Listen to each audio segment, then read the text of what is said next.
మరి డెఫినెట్గా బాధ కలగక తప్పని పరిస్థితి కనబడతా ఉన్నది. పిల్లలు పాపం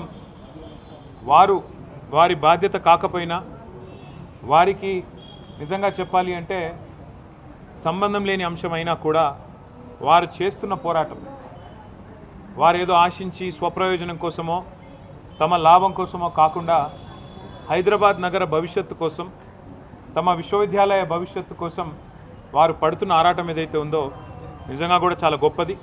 ఈ మధ్యకాలంలో కొత్త తరం పిల్లల్లో పోరాట స్ఫూర్తి తగ్గిందేమో అని అప్పుడప్పుడు మేము కొద్దిగా ఉద్యమం నుంచి వచ్చిన వాళ్ళం అప్పుడప్పుడు బాధపడుతూ ఉంటాం. కానీ అదేమీ కాదు.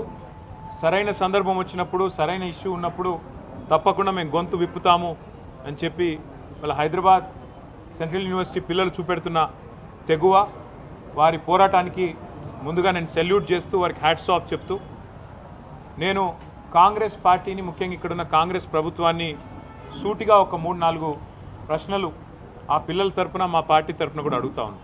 ఒకటి, ఇవాళ మీరు చేస్తున్న దాష్టీకం, మీరు చేస్తున్న అరాచకం గత 3 రోజులుగా వందల సంఖ్యలో బుల్డోజర్లను పంపి, వందల సంఖ్యలో అక్కడ హిటాచీ మెషిన్లను పంపి, వందల మంది పోలీసు వాళ్ళని పెట్టి ఎందుకు ఇంత ఇంత గందరగోళంగా అక్కడ ఉండే చెట్లను కొట్టేసి, అక్కడ ఉండే జంతువుల్ని తరిమేసి, అక్కడ ఏమీ లేదో అదంతా బంజరు భూమి అని చెప్పడానికి ప్రభుత్వం ఎందుకింత ఆరాటపడుతున్నది చెప్పాలని నేను కోరుతా ఉన్నాను.